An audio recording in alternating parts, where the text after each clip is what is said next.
వాస్తు ప్రకారం ఇంట్లో రామచిలుకను పెంచుకోవడం చాలా శుభ పరిణామంగా భావిస్తుంటారు. అవి ఇంట్లో ఉంటే పాజిటివ్ ఎనర్జీ పెరగడానికి ఉపయోగపడుతుందట. మన చుట్టూ చాలా మంది జంతు పక్షి ప్రేమికులు ఉంటారు. వారు వాటి మీద అమితమైన ప్రేమతో ఇంటికి తెచ్చుకుని పెంచుకుంటూ ఉంటుంటారు. కుక్కలు పిల్లులు ఎలా పెంచుకుంటారో చాలా మంది ఇంట్లోనే పక్షులను కూడా పెంచుకుంటారు.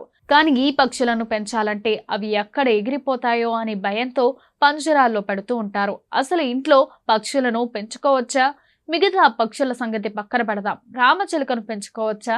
వాస్తు ప్రకారం దానివల్ల మనకు మంచి జరుగుతుందా లేక చెడు జరుగుతుందా?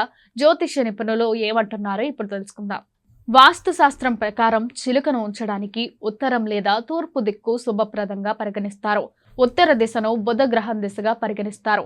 ఇది మేధస్సు, జ్ఞానానికి చిహ్నం.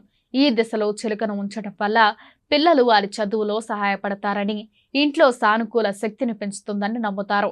తూర్పు దిశను సూర్య భగవానుడి దిశగా పరిగణిస్తారు. ఇది శక్తి విజయానికి చిహ్నం. ఈ దిశలో చిలుకను ఉంచడం వల్ల ఇంట్లో శ్రేయస్సు, ఆనందం కలుగుతుందని నమ్ముతారు.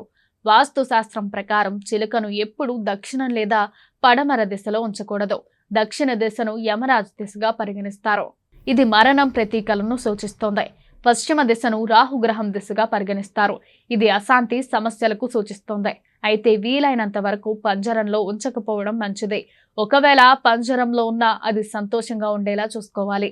పంజరంలో చిలుక సంతోషంగా లేకుంటే అది ఇంట్లో ప్రతికూలతను తెలుస్తుందని నమ్ముతారు. ఇది కాకుండా మీరు ఇంట్లో చిలుక బొమ్మను ఉంచినా కూడా మంచి జరుగుతుందని జ్యోతిషులు చెబుతున్నారు.